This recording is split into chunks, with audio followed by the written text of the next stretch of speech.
Nous sommes mercredi 5 mars. Mesdames et messieurs, bonsoir et bienvenue dans ce journal. Nous sommes mercredi, journal que nous ouvrons par le communiqué du Conseil des ministres. Le Conseil des ministres s'est réuni en session ordinaire ce jour, mercredi 5 mars, dans sa salle de délibération au palais de Koulouba, sous la présidence du président de la République, Haj Ibrahim Boubacar Keïta. Avec moi sur ce plateau, Ibrahima Djombele. Bonsoir Ibrahima Djombele. Bonsoir Raoui Touré. Après examen des points inscrits à l'ordre du jour, le Conseil a adopté des projets de texte, entendu une communication et procédé à des nominations. Tout à fait, Raoui Touré, mesdames et messieurs, bonsoir. Au chapitre des mesures réglementaires. Et sur le rapport du ministre du Plan et de la Prospective, le Conseil des ministres a adopté des projets de décret relatifs à l'organisation, aux modalités de fonctionnement au cadre organique du centre d'études et de renforcement au cadre organique du centre d'études et de renforcement des capacités d'analyse et de plaidoyer CERCAP. Le centre d'études et de renforcement des capacités d'analyse et de plaidoyer CERCAP a été créé en 2005 pour apporter un appui aux services publics dans l'élaboration et la mise en œuvre de politiques publiques de développement et dans le renforcement des capacités du secteur privé et de la société civile. Pour son fonctionnement, le centre a bénéficié d'une aide financière de la Fondation pour le renforcement des capacités en Afrique, ACBF, pour une période de 4 ans. Malgré les résultats appréciables et encourageants obtenus dans le cadre de cet appui, les besoins de renforcement des capacités demeurent importants, tant au niveau des secteurs publics et privés qu'au niveau des organisations de la société civile.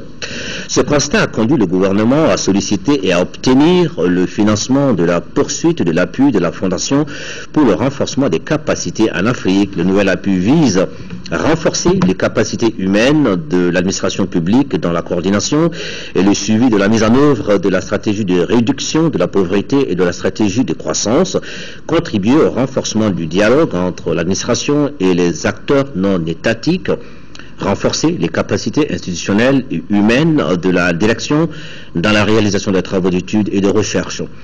Pour atteindre ces objectifs, il est envisagé de procéder à certains changements dans les modalités de fonctionnement, dans la composition et l'effectif du personnel de la direction et dans la composition des autres organes d'administration et de gestion du centre.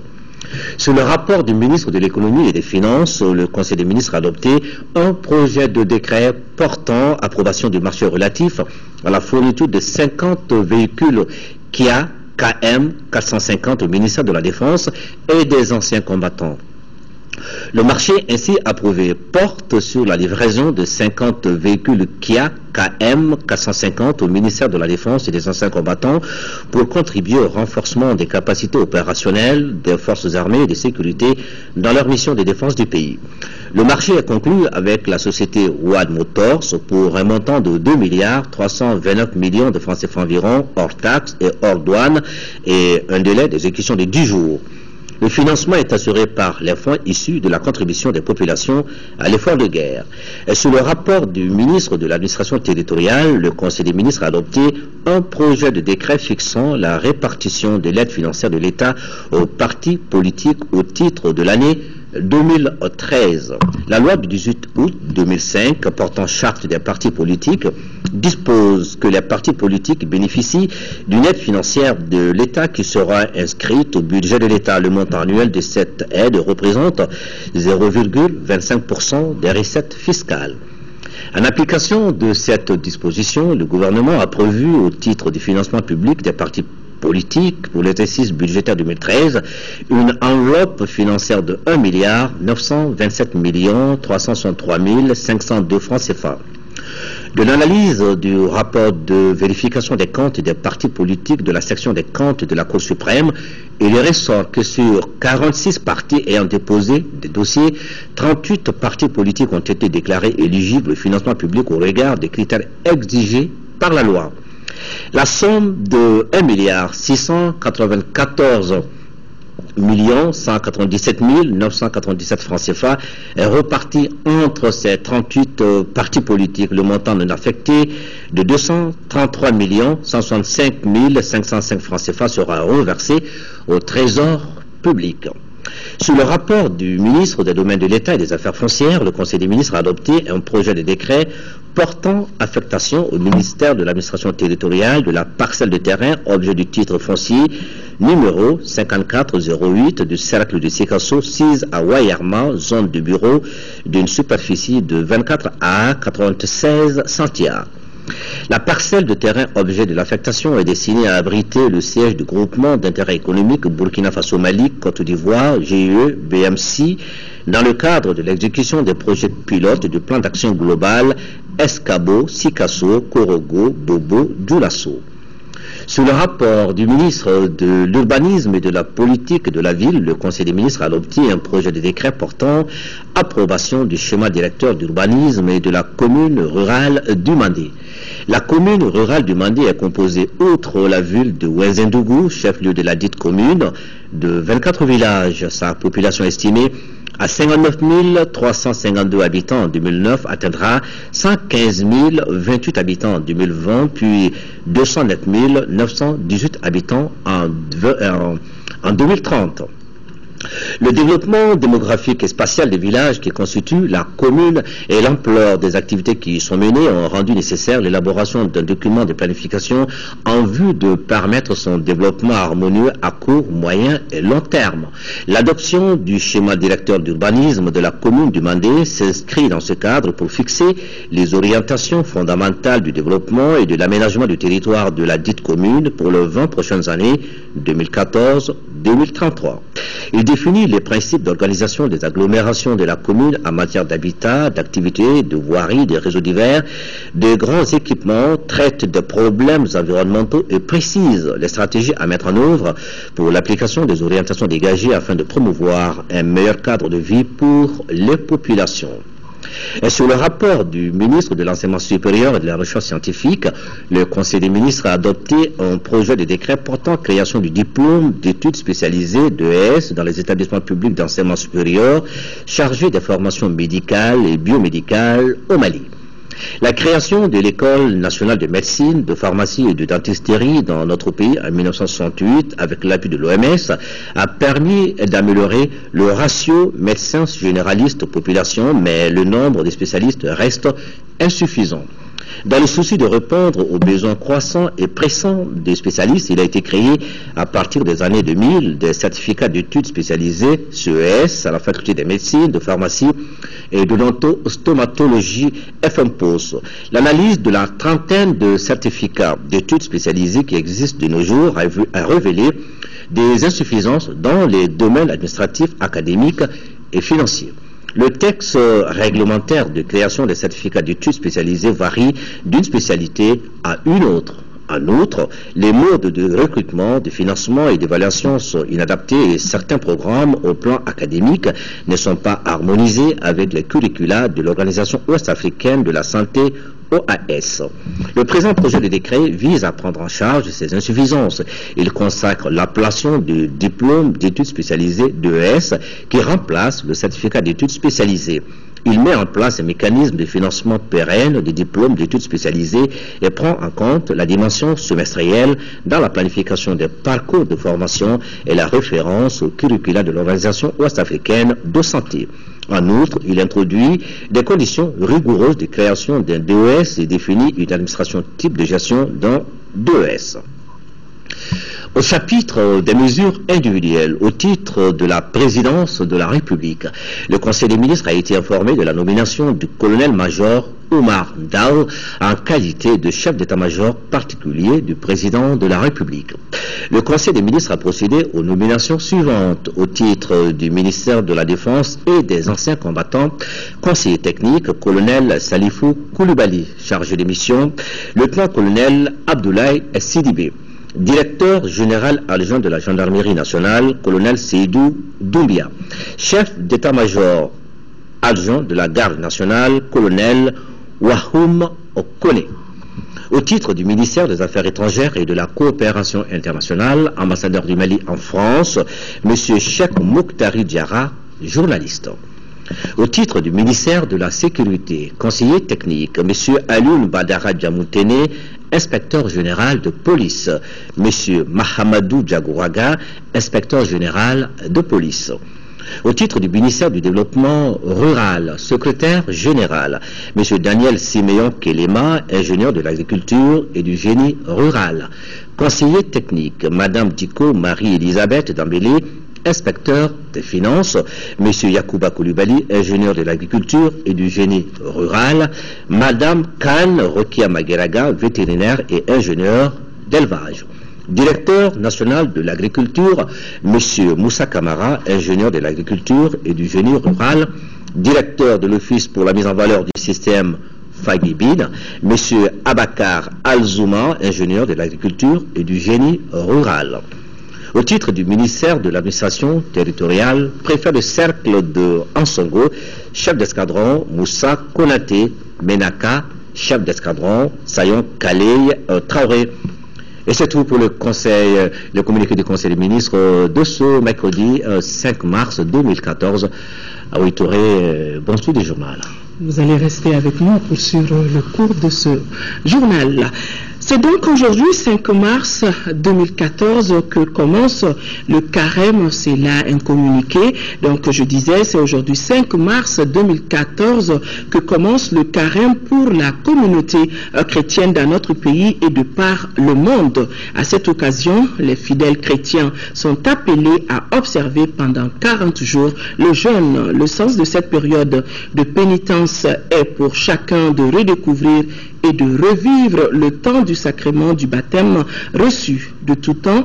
Le carême est une pratique spirituelle fondée sur la lecture de la Bible, de prière, d'aumône et de privation de plaisir.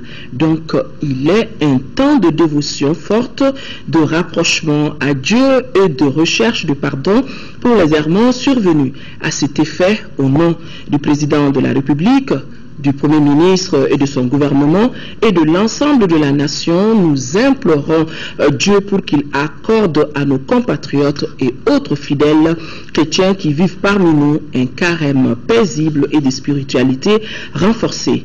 Qu'à terme, ce jeûne soit celui des dévotions exaucées pour chacun et d'un retour d'une paix définitive pour notre pays.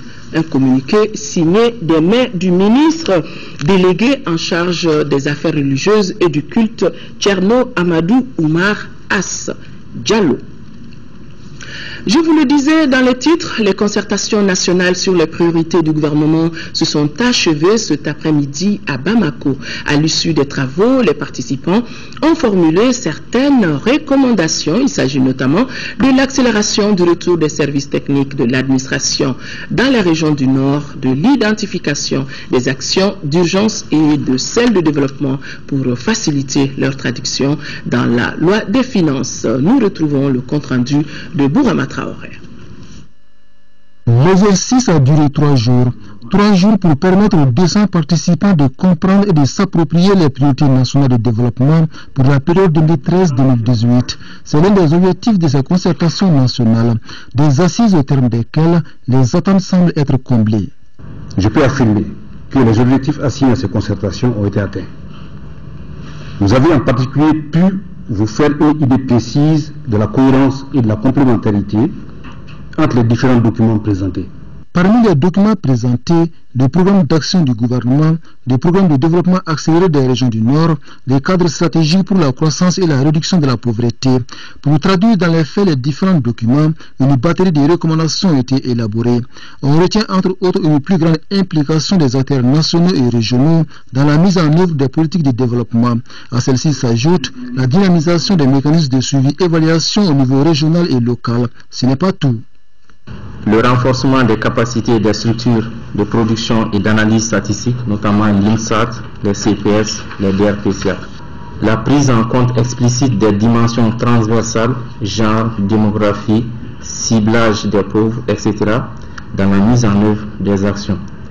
Une meilleure identification des actions d'urgence et des actions de développement et leur priorisation pour faciliter le processus de préparation de la loi des finances. Outre ces recommandations, les participants ont fait certaines propositions. Il s'agit notamment de la prise en compte des spécificités régionales dans la réalisation des différentes politiques de développement.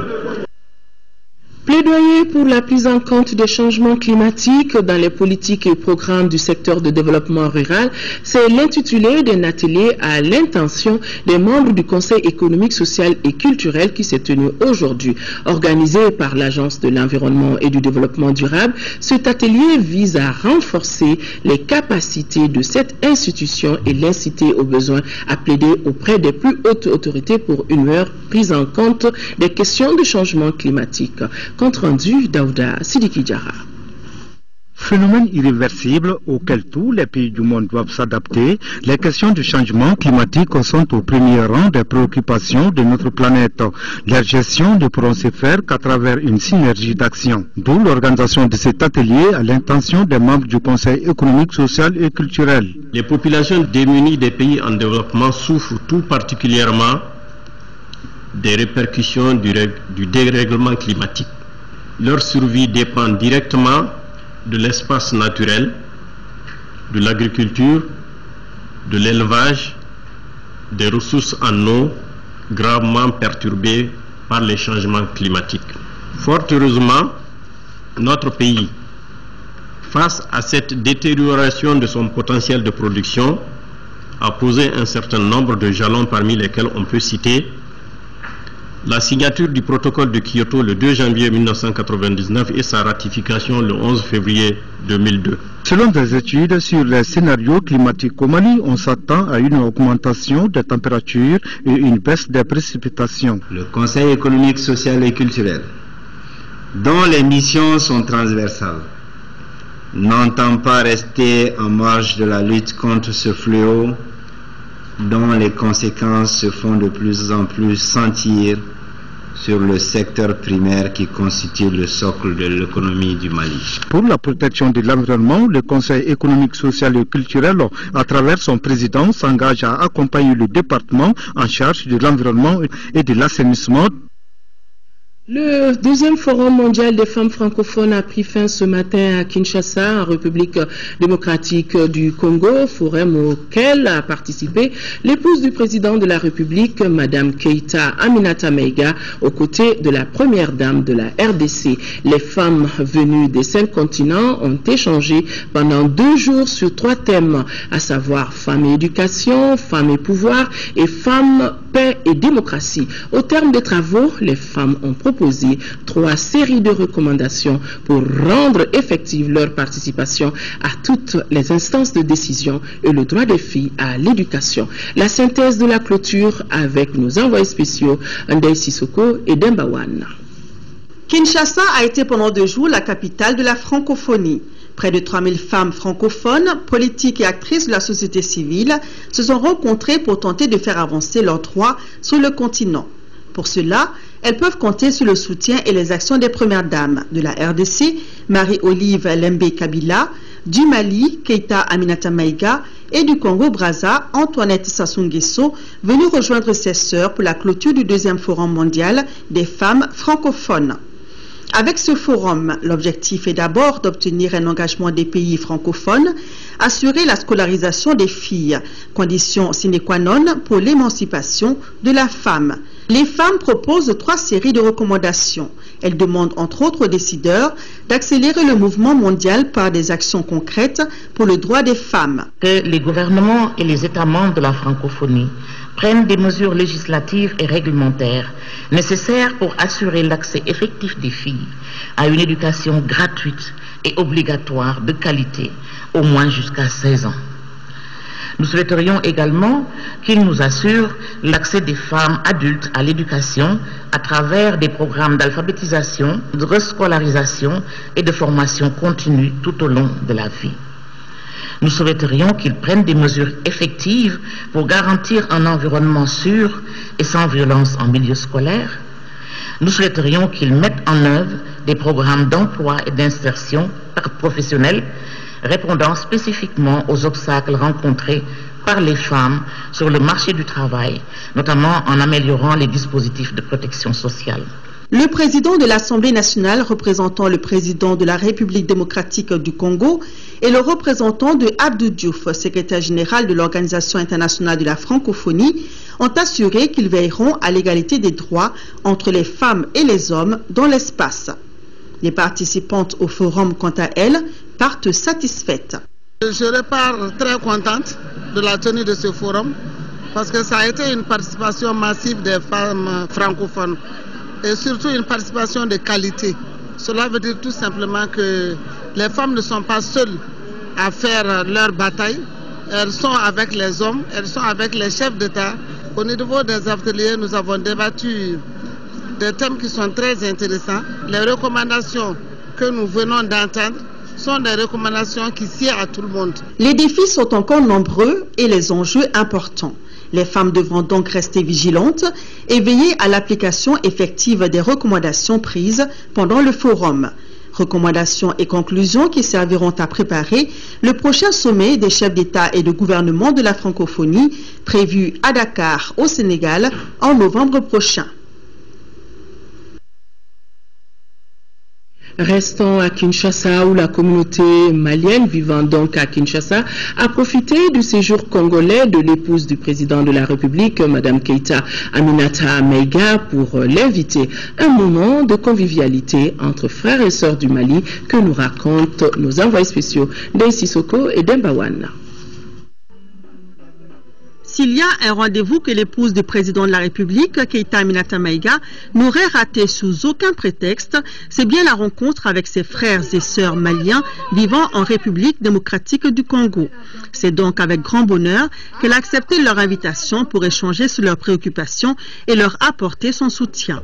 Une présence appréciée à sa juste valeur par l'assistance. Durant votre séjour, nous étions à lait et à miel, car depuis les indépendances à ce jour, nous n'avons jamais reçu la visite d'une première dame du Mali.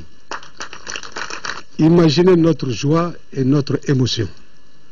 Et pour cela, nous vous demandons de bien vouloir être notre interprète auprès de votre auguste époux, président de la République du Mali, de transmettre notre soutien inconditionnel pour la reconstruction de notre beau pays et son action de réconciliation nationale. En toute convivialité, les Maliens de Kinshasa ont fait part de leurs doléances qui sont, entre autres, pouvoir accomplir leur devoir de citoyen en votant lors des prochaines élections. En effet, les Maliens de Kinshasa n'ont pas voté pendant la présidentielle pour n'avoir pas été enrôlés. Néanmoins, ils se disent très satisfaits que les Maliens aient élu Ibrahim Boubacar Keïta, président de la République du Mali, car c'est également leur choix. Les Maliens de la RDC l'ont dit, ils sont disposés à jouer leur partition dans la réconciliation et la consolidation de la paix dans leur pays. Keïta Aminata Maïga, tout en les remerciant, s'est dite disposée et engagée à faire part de leurs doléances au chef de l'État. Elle a invité chacun d'entre eux à s'impliquer davantage dans le processus de paix enclenché au Mali. La soirée s'est terminée par des bénédictions formulées pour que tous les Maliens unissent leurs cœurs et leurs actions pour le bonheur du Mali. Les femmes à l'honneur dans ce journal, nous le savons depuis hier, Madame Fadimata Touré est lauréate du prix international des femmes de courage. Le prix, elle a reçu son prix des mains de la First Lady des États-Unis, Michelle Obama, qu'on voit sur ces images. Ce prestigieux prix honore annuellement des femmes dans le monde entier qui ont démontré un courage exceptionnel et un leadership dans la défense de la paix, de la justice sociale, des droits humains, de l'égalité. Depuis la création de ce prix en 2007, le département d'État a honoré 76 femmes en provenance de 49 pays différents. Je rappelle que Mme Fadimata Touré est de Gao où elle a eu à mener une lutte pour la défense des droits de femmes en temps de crise. Comment protéger les espaces publics contre les occupations anarchiques? La question était au centre d'un échange entre le ministère de l'Urbanisme et de la politique de la ville et la population de la commune 5. C'était au cours d'une assemblée qui avait pour cadre la mairie de la commune 5 du district de Bamako, Lamine Keïta, compte rendu. L'objectif de cette rencontre d'échange est de partager avec la presse, les organisations de la société civile, le contenu de la nouvelle loi des finances publiques et le code de transparence dans la gestion des finances publiques. Ces deux documents adoptés en juillet 2013 introduisent plusieurs innovations dans la gestion des finances publiques. Ce qui est important par rapport à ces codes-là, c'est que déjà il y a l'obligation donc après la fin d'un régime, donc carrément de faire un rapport sur la gestion, d'auditer carrément la gestion donc du régime passé 3 mois après la fin du régime. Bon, l'autre aussi innovation, c'est que déjà à un certain niveau de responsabilité, qu'est-ce qu'on soit élu ou haut fonctionnaire de l'État, il y aura l'obligation quand même de déclarer les biens avant d'exercer une fonction et après la fin aussi de la fonction. Il y a une loi donc qui est déposée sur le bureau de l'Assemblée nationale pour sanctionner tout ce qui est cas d'enrichissement illicite. Et quand on aura des biens qu'on ne pourra pas justifier légalement, donc je crois que ça fera l'objet de sanctions. Et une loi a été élaborée par la justice et se trouve présentement sur le bureau de l'Assemblée nationale. C'est vraiment un nouveau chantier qui a été ouvert au niveau de l'UEMOA. Il s'agit de modifier un peu le cadre de gestion des finances publiques qui vise à améliorer la transparence et l'efficacité des dépenses. Donc c'est vraiment une journée très importante. Selon les spécialistes du budget, ces nouvelles lois renforcent le contrôle, notamment parlementaire et juridictionnel. À Koulikoro, le chef d'état-major général des armées a rendu une visite aux soldats du groupement tactique interarmes Balanzan. Le général Mahaman Touré s'est entretenu sur place avec les officiers de l'EETM et quelques éléments des sections techniques du 4e bataillon. Au sortir de sa visite, le général a témoigné de sa satisfaction concernant la qualité de la formation de refondation de l'armée malienne. Seydou Traoré. C'est pour mesurer le chemin parcouru par le 4e bataillon en formation au camp d'entraînement de l'Union européenne que le chef d'état-major général des armées a rendu cette visite à Koulikoro. Le général de division Mahaman Touré, convaincu du professionnalisme de l'EITM, a tenu à savoir de visu par section les conditions de travail, le fonctionnement, les équipements disponibles, les insuffisances, bref, la capacité et autres performances des éléments du bataillon Balanzan. À ce jour, ce que j'ai vu est très satisfaisant. Non seulement par rapport au moral des troupes, les conditions dans lesquelles ils travaillent, mais aussi le type de formation qu'il leur a donné. J'ai eu le temps de m'entretenir avec certains d'entre eux, je les ai vus à l'entraînement.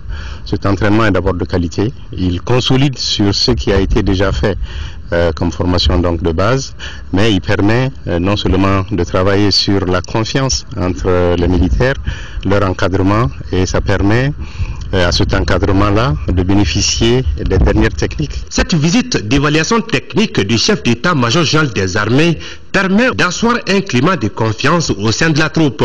Les militaires ont bon moral, ils apprennent tout ce que leur est dit parce qu'ils savent que c'est pratique et ils pensent que c'est une formation donc de qualité. Le chef d'état-major général des armées s'est rendu également au cours de cette visite sur le champ de tir de Tanabougou, une localité située à quelques encablures de Koulikoro. Ici, c'est des tirs à barres réelles. Le projet de développement de l'élevage dans la région du Liptako-Gourma a tenu la 8e session de son comité de pilotage après une année d'arrêt des activités dues à la crise sécuritaire et à la clôture du financement de la Banque islamique de développement. 2014 sera l'année de l'achèvement des travaux entrepris par le projet dans notre pays, nous dit Abdrahman Meiga.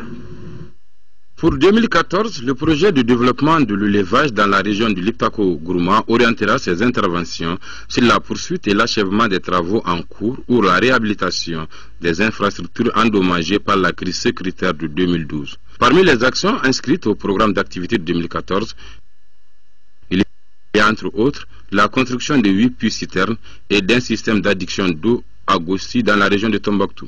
Le PDLG revêt une importance capitale parce qu'il va contribuer à la réduction de la pauvreté par la mise en œuvre d'une politique de sécurité alimentaire, d'amélioration des revenus des producteurs et de protection de l'environnement. Autre action non moins importante à l'agenda 2014 de ce projet sous-régional regroupant le Mali, le Burkina Faso et le Niger dans notre pays sont le surcreusement de 7 mares, la réalisation des tronçons des pistes rurales et la production des rapports. Autant d'actions qui nécessiteront la mobilisation d'1,807 milliard de francs CFA. Les options stratégiques développées dans le cadre de ces composantes visent à lever les contraintes d'ordre technique qui limitent la contribution du sous-secteur de l'élevage à la croissance de l'économie et à l'amélioration des conditions de vie des populations. Pour l'atteinte des objectifs de son programme d'activité 2014, les administrateurs réfléchissent sur des stratégies pour la mobilisation des ressources financières. Aussi, la rencontre sera mise à profit pour la formulation des recommandations qui serviront de feuilles de route pour les actions futures de ce projet. Du 7 au 13 avril prochain, la Côte d'Ivoire accueillera le premier marché ivoirien de l'artisanat. En organisant cette rencontre, l'État ivoirien vise la promotion de l'innovation et la qualité en matière d'artisanat africain. C'est ainsi que les organisateurs étaient devant la presse malienne cet après-midi au ministère de l'Artisanat et du Tourisme. Notre reporter Oumar Sangaré était présent. Il s'agit pour les organisateurs du marché ivoirien de l'artisanat MIVA d'informer la presse nationale sur cette rencontre qui se veut une opportunité pour les artisans du continent. Le MIVA, qui est à sa première édition, résulte de la volonté de l'État ivoirien à donner un coup de fouet à la promotion de l'artisanat africain, d'où le slogan « Artisanat, compétences pour la croissance ». Aujourd'hui, nous devons prôner une théorie de l'art utilitaire, de l'art de service. On produit pour que ça puisse servir, on produit pour que celui qui produit puisse avoir des retombées de sa production. Et donc, au MIVA, on va faire appel à des acheteurs professionnels, de sorte que les artisans sélectionnés, les artisans qui y vont, seront en face d'acheteurs professionnels identifiés avec le partenariat de l'USAID, pour que ces artisans-là puissent avoir l'opportunité. Exposition sectorielle, conférences et panels en salle, table ronde avec les acheteurs professionnels et ateliers de formation seront au menu de cette rencontre.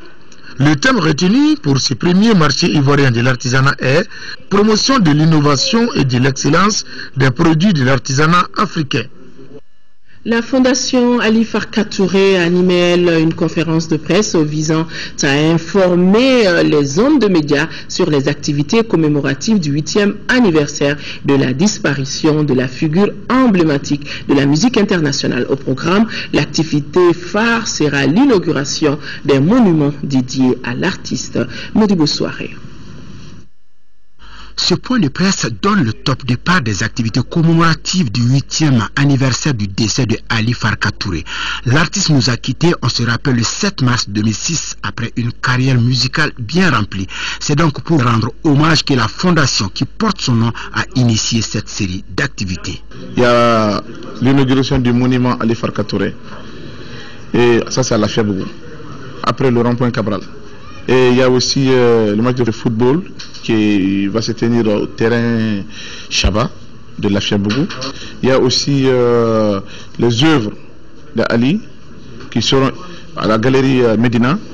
Enfin, un grand concert où tous les artistes, parce que c'est sûr qu'il y a des gens qui vont attendre des cartes. Bon, il faut savoir que l'homme est imparfait, on ne peut pas donner des cartes, on ne peut pas nous-mêmes donner des cartes à tout le monde. Le thème choisi pour cette 8e édition d'hommage est intitulé « Le mérite ». La fondation qui vient de tenir son assemblée générale a décidé de changer l'appellation de la fondation, devenue désormais Ali Farka Touré Foundation. On a beaucoup de partenaires anglais, des Européens, donc au cours de l'assemblée, on s'était dit pourquoi ne pas mettre Ali Farka Touré Foundation. Donc ça revient à la même chose, parce qu'en cliquant sur le site web, c'est toujours Fondation, parce que Fondation en anglais aussi c'est Fondation, c'est la même appellation. C'est pour cela qu'on a changé de nom. Et Ali mérite tout. Le mérite du triple Grammy Award américain sera donc magnifié tout au long de ce week-end par le monde de la culture dans toute sa diversité. Des moments forts qui marqueront sans nul doute cette série d'activités en hommage à cette sommité de la world music, Ali Farka Touré. Les amis maliens du regretté Hugo Chavez, ancien président du Venezuela, ont célébré ce matin le premier anniversaire de sa mort et c'était au Centre international de conférence de Bamako, Agali Aguissa. 5 mars 2013, 5 mars 2014, il y a juste une année que la République bolivarienne du Venezuela avait perdu son président. Hugo Chavez a été président du Venezuela de février 1999 à mars 2013, date à laquelle il est décédé suite à un cancer à l'âge de 58 ans. Durant les 4 mandats successifs à la magistrature suprême de son pays, le commandant a pu établir un pont entre Caracas et Bamako. Et c'est dans ce cadre que les étudiants maliens à Cuba et au Venezuela ont créé la fondation Hugo Chavez, une façon de rendre hommage à cet homme. Chavez fut le guide suprême de la révolution bolivarienne du Venezuela, considéré comme l'ambassadeur des pauvres, le porte-parole des sans-voix. La coopération entre le Mali et le Venezuela couvre plusieurs domaines. La visite du fondateur du Parti socialiste unifié du Venezuela au Mali en 2006 a donné un coup d'accélérateur aux relations entre les deux pays. Des accords importants ont été signés entre nos deux nations dans le domaine de la diplomatie, des mines et des ressources humaines. Nos deux continents, africains et sud-américains, présentent de nombreuses similitudes en termes de population, d'histoire, de défis pour la réduction de la pauvreté et des inégalités sociales. L'esprit de Chavez n'est pas mort, il est caché, il souffle comme le vent, il est dans notre esprit. L'exécution des hymnes nationaux des deux pays et la projection d'un film sur la visite du commandant Hugo Chavez au Mali avaient donné le ton à cette cérémonie. À présent, nous corrigeons un problème d'aiguillage qui nous avait fait passer un élément à la place d'un autre. Et on me signale que présentement, l'élément est bien en place. Il s'agit du reportage de Lamine Keita qui a porté comment protéger les espaces publics contre les occupations anarchiques. L'objectif de cette rencontre d'échange est de partager avec la presse, les organisations de la société civile, le contenu de la nouvelle loi des finances publiques et le code de transparence dans la gestion des finances publiques.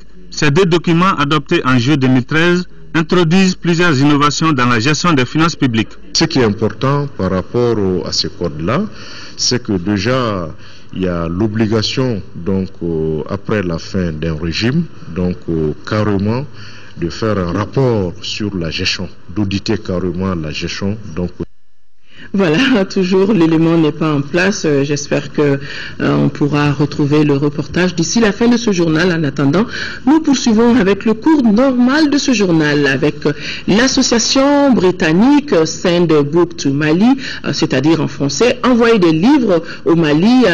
L'association vient d'offrir un lot de plus de 1000 livres à 30 écoles maliennes. La remise symbolique a eu lieu au Musée national et ces livres seront repartis entre des écoles de Bamako, de la commune du Mandé et de la région de Ségou. Ces livres sont en anglais et pour les initiateurs, l'objectif est de favoriser l'apprentissage de l'anglais au Mali. Et ce projet a reçu l'accompagnement de la famille Basekou Konaté, son épouse qu'on vient de voir sur ces images d'ailleurs. L'association de défense des aides, des droits des aides ménagères tient depuis hier mardi son premier forum. 3 jours durant, les 12 groupements d'aides ménagères du district de Bamako échangeront sur les difficultés liées au respect des droits des aides ménagères. Et le forum dotera l'association d'un plan d'action visant l'amélioration de leurs conditions de vie. Nouhoum Sissoko, compte rendu. Ce premier forum de l'Association de défense des droits des aides ménagères vise à dénoncer les violences faites à ses membres d'une part et d'autre part à améliorer leurs conditions de vie et de travail. Nous travaillons 24 heures sur 24. Nous nous réveillons avec le premier chant du coq et nous couchons très tard la nuit. Prêts à nous relever encore dans la nuit en cas de besoin. Au regard de ces constats, l'association entend poursuivre ses actions et en appelle aux autorités. Réduire le temps de travail des aides ménagères de 17 heures à 8 heures par jour. Nous demandons l'application de l'article L86, article D86-10 sur les conditions générales d'emploi et de rémunération du personnel de maison qui stipule que nous devrions être payés à minimum 21 900 36 francs CFA par mois. En 3 ans d'existence, l'association a enregistré des avancées. Depuis que l'ADAD est là, nous, les aides ménagères, on s'est sentis à l'aise. Au moment où on demandait de rentrer au village, il y a les patrons qui nous disaient « Tu as cassé mes verres, tu viens prélever tout ça de ton salaire ». Le forum doit élaborer un plan d'action qui déterminera les activités à mener pour améliorer le quotidien des aides ménagères. Nous allons à Ségou où l'opération Enfant Noël s'est manifestée en faveur des tout-petits. C'est à travers une cérémonie de remise des cadeaux organisée par la coordination régionale de Ségou. Les papillons, c'était au jardin d'enfants, pour ceux qui connaissent Ségou, au jardin d'enfants, les papillons de l'Office du Niger de Ségou. Nous retrouvons Fousseini Samaké. Danse chorégraphique, poèmes, chants consacrés à la paix, remise d'attestations et cadeaux aux enfants sont entre autres activités qui ont marqué cette journée dans la capitale des Balanzans. L'opération Enfant Noël, à travers ses gestes de générosité, invite les parents et éducateurs à mettre un accent particulier sur la bonne éducation des enfants qui constitue l'espoir de demain. Qui dit la famille, dit les enfants. C'est pour montrer l'amour de Dieu aux tout petits que nous sommes là cet après-midi. En remettant les premiers cadeaux au quadruplé, 4 fillettes de Mme Kamara Sita Sidibé, la coordinatrice nationale de l'opération Enfant Noël a rappelé que l'enfant est un cadeau divin auquel chaque parent doit prendre soin. Le Seigneur que je suis, dans la parole de Dieu, a aimé les enfants. Et il a donné aussi la mission d'aimer les enfants, d'encadrer les enfants. J'ai toujours interpellé les parents, surtout nous les mamans. Nous devrons prendre soin de nos enfants et veiller à l'éducation des enfants. À Ségou, les bénéficiaires sont des enfants des différentes écoles de Ségou sans distinction religieuse. En 5e région, une préoccupation chère à l'UNICEF et à l'ERTM, à savoir l'allaitement maternel, était au centre d'une grande émission publique dans la commune de Sokoura. Initiée par la direction de la radio rurale, l'activité vise à sensibiliser les populations sur l'importance et les valeurs nutritives irremplaçables du lait du sein pour les nourrissons. Nous retrouvons Jules Sambou Sissoko. Le partenariat ORTM-UNICEF se porte bien, donnant ainsi des résultats féconds mutuellement bénéfiques. Pour preuve, cette émission radiophonique publique qui vient d'être produite à Djondjori dans la commune de Sokoura à l'initiative de la direction de la radio rurale, elle a porté sur une préoccupation de l'heure, l'allaitement maternel. L'allaitement maternel fait partie des pratiques qui peuvent sauver des vies. Vous savez, plus que moi ici, il y a plus de 50% des causes de mortalité des enfants c'est lié à la malnutrition. Et l'allaitement maternel, l'allaitement du jeune enfant, constitue une des pratiques essentielles pour la prévention de la malnutrition. Autour de cette préoccupation, les neurones du public ont été soumises à des énigmes et questions-réponses. Un jury de 4 membres a départagé les participants. Les plus méritants se sont vus les bras chargés de cadeaux. L'essentiel qui a porté sur la transmission des messages a bien réussi. Très porteur parce que toute l'initiative a été développée avec votre radio-télévision, avec les communautés, et c'est là que c'est extrêmement important. À Mopti, cette émission publique a été rondement animée par les animateurs de l'ORTM Mopti. Toujours en 5e région, le comité épique de la commune rurale de Madougou, cercle de Koro, avec l'appui technique de la Fédération malienne de hippisme, a organisé dimanche dernier la première édition du Grand Prix du Sens. La compétition a regroupé une centaine de chevaux venus des cercles de Koro et Bankas. Mahama Ibrahim Touré. Cette première édition du Grand Prix d'Isseno adressé un public des grands jours. Une centaine de chevaux venus de toutes les contrées du Pays Dogon y ont pris part. Organisée par le comité hippique de Madougou et la Fédération malienne de hippisme, la course des chevaux a regroupé les cracks sur 3600 mètres, les demi-cracks en 2 courses sur 2400 mètres et les petits chevaux en 2 courses sur 2200 km. C'est notre devoir de développer ce sport du terroir. Et je suis heureux de me retrouver ici avec une équipe de la Fédération malienne de hippisme pour apporter une assistance technique au très dynamique comité épique de Madougou. C'est un sentiment de fierté, c'est une tradition chez nous. Cette culture est restée dans le Swene Gondo. C'est pourquoi nous insistons pour perpétuer ce talent, pour pouvoir développer la race chevaline. À l'issue de la course des petits chevaux, premier groupe, Bankas a remporté le premier et le deuxième prix, suivi de Koro. Deuxième groupe, Koro remporte le premier et le troisième prix, suivi de Bankas. Pour les demi-crack, premier groupe, Bankas remporte le premier et le deuxième prix, la troisième place revient à Koro. Deuxième groupe, Bankas occupe les 3 places. Pour les cracks, le premier prix, troisième et quatrième prix reviennent à Koro. Deuxième et cinquième prix à Bankas. Le prix du meilleur joker est revenu à Idrissa Guindo de Bankas. La commune de Banougou a remporté le grand prix du Sono, remis par les parrains qui a rendu un hommage aux chevaux venus de contrées lointaines pour faire vivre ce sport et rappeler l'enracinement du cheval de notre culture. Dans un passé récent, des chevaux tels Bambou, Baïné et Degebele appartenant à M. Ibrahim Bouakar Ba, Dogono, Talanga et Maron appartenant à M. Amadou Djatri Djara, Paskini appartenant à M. Mamadou Bari Traoré et Gladys appartenant à M. Ousmane Farouta ont fait la fierté du Sourou. Les manifestations folkloriques ont mis fin à la fête du cheval. Un match international amical joué ce soir, match que vous avez d'ailleurs pu suivre en direct sur nos antennes. Les Ailes du Mali et les Lions du Sénégal ont concédé le nul, 1 but partout. Les Maliens ont marqué par Moustapha Yatabaré en première période, mais le but a été refusé pour une position hors jeu. Il a fallu donc attendre la deuxième mi-temps pour voir des buts. Sadio Mané a ouvert le score à la 60e minute pour le Sénégal. Cheikh Tidiane Diabaté a établi la parité pour les Aigles. Les deux pays préparent les éliminatoires de la Coupe d'Afrique des Nations dont le tirage au sort aura lieu le mois prochain.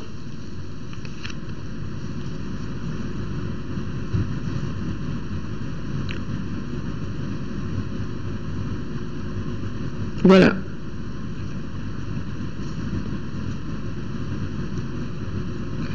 Voilà, les Aigles du Mali. Je le disais dans le titre, toute cette semaine, la femme malienne sera célébrée par l'ORTM pour la suite de notre série de dossiers consacrés au 8 mars. Gros plan ce soir sur 3 femmes travaillant dans le domaine des sciences. Il s'agit de Touré Nana, vétérinaire de son état, Sangaré Tenin Awachiro, chercheur, et Djeneba Diarra, qui est étudiante en géodesign. Elles sont là où on les attendait le moins du monde et font consciencieusement leur travail. On les découvre avec Nyanya Aliou Traoré. Native de Tombouctou, Touré Nana vient d'une famille nombreuse et d'intellectuels. Si ses frères sont devenus docteurs en mathématiques et en anglais, Nana a choisi, elle, d'être technicienne vétérinaire. J'aime beaucoup les animaux, surtout la volaille. C'est dans les fermes que notre technicienne vétérinaire passe ses week-ends à s'occuper des animaux. Elle les soigne, leur donne à manger avec autant d'affection. C'est une visite d'entretien que nous on fait sur le terrain. Sinon, on est pharmacien. Quand on va sur le terrain, la vaccination, on fait l'injection, on fait les trypanosomiases, donc on fait les déparasitage internes ainsi que les déparasitage externes aussi. Le quotidien de Nana, c'est donc d'être avec les bœufs, vaches, poules et autres animaux. Si elle n'est pas sur le terrain, c'est dans une pharmacie qu'elle exerce ses compétences. Touré Nana est pour la cause féminine. Selon elle, les valeurs d'une société reposent sur la femme. Donc, elles ne doivent en aucun cas se surestimer. Chercheur en microbiologie, Sangaré Tenin Awachiro est également spécialiste en biochimie. Directrice adjointe de l'INRSP, cette laborantine est passionnée de recherche. J'aimais la chimie, j'aimais la biologie. C'était ça, peut-être c'est ce qui explique ma spécialisation en biochimie. Parce que c'est les deux matières que j'aimais le plus. Je n'ai pas pu vraiment transmettre l'engouement que j'ai pour la biologie ou bien la chimie à mes enfants et ça me fait très mal. Après ses études supérieures à Moscou puis au Canada, Madame Sangaré décide de rentrer au Bercail pour contribuer au développement de son pays. Mais le début n'a pas été du tout facile. Quand moi je suis arrivé, il n'y avait pas de femme cadre ici. Donc j'étais pratiquement la seule parmi les hommes. Donc peut-être chacun a son tempérament. Moi, on ne m'intimide pas. personne ne peut m'intimider. Donc je sais ce que j'ai étudié également, je sais ce qui est dans mon cerveau. Donc à cause de ça, je n'avais aucun complexe devant les hommes et je faisais mon travail comme il le fallait. Et c'est dans un rapport d'égalité que Mme Sangaré travaille avec ses confrères. Ces derniers l'estiment considérablement. Après les sciences, Mme Sangaré est une grande passionnée de reggae. Elle partage cet amour avec ses enfants et son mari. À présent, j'ai 33 tours de Bob Marley dans mon armoire. Donc je suppose qu'elle dansait également le reggae dans votre jeunesse. On dansait, est-ce qu'on n'a pas pris le prix de meilleur danseur au temps du flamboyant? À noter aussi ce détail et non pas le moindre. Monsieur Sangaré apprécie surtout la bonne main de son épouse, qui est la seule à pouvoir lui concocter ces petits plats dont elle a les secrets. Ma femme est cordon bleu. Tout ce qu'elle prépare, mais spécifiquement le taux de Ségou, c'est le meilleur. C'est sur le terrain que nous avons rencontré Djeneba Diarra, la Benjamine de ce tableau de femmes de sciences. Étudiante en 3e année de géodésie à l'École nationale d'ingénieurs, elle passe pratiquement toutes ses journées sous le soleil.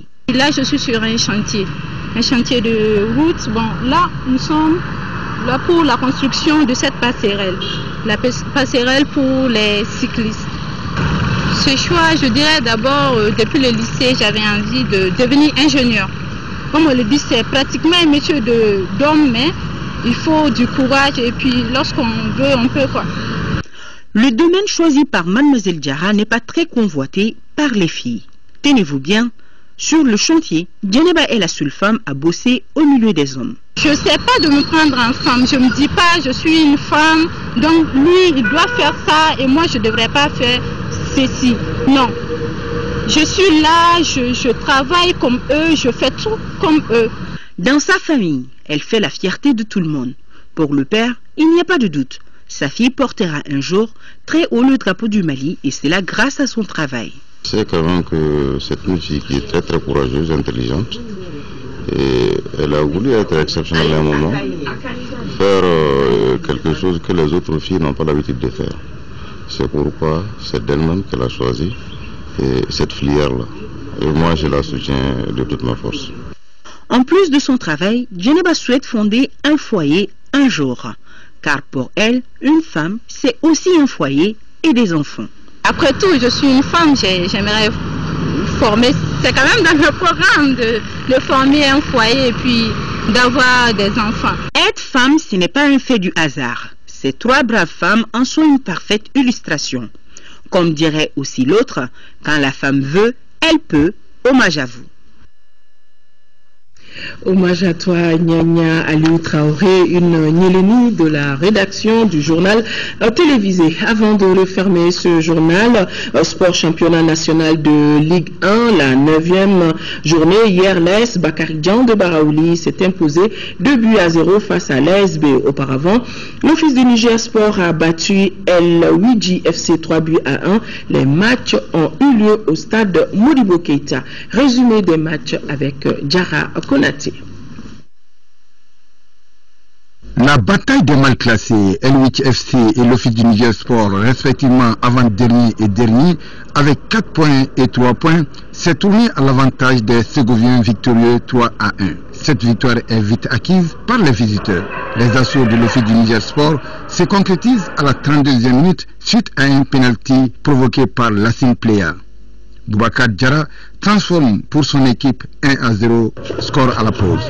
2 minutes après la reprise, Bassirou établit la parité 1-1. Sori Bekouma, face au portier, est chargé. Ce second penalty est tiré par Mourbo Aïdara. Les joueurs de l'Office du Niger Sport se libèrent totalement avec un 3e but à la 72e minute inscrit par Moulay Diallo. 3-1, score final. En seconde heure, l'ASB recevait les rouges de l'AS Bagadjan de Baraouli pour le compte de cette 9e journée de Ligue 1. La première période sera marquée par des situations de but de part et d'autre. L'AS Bagadjan arrive à ouvrir le score à la 16e minute. Suite à un corner, Mourou Diarra trompe le portier 1-0. L'ASB va encore s'écouler avec un second but inscrit par l'AS Bagadjan. Une réalisation de Mamadou Diarra qui signe le doublé. 2-0, score final. Raïs Bagardjan, qui était 4e au classement, se bat pour le trio des têtes. Voilà, mesdames et messieurs, c'est donc tout pour ce journal. Merci de l'avoir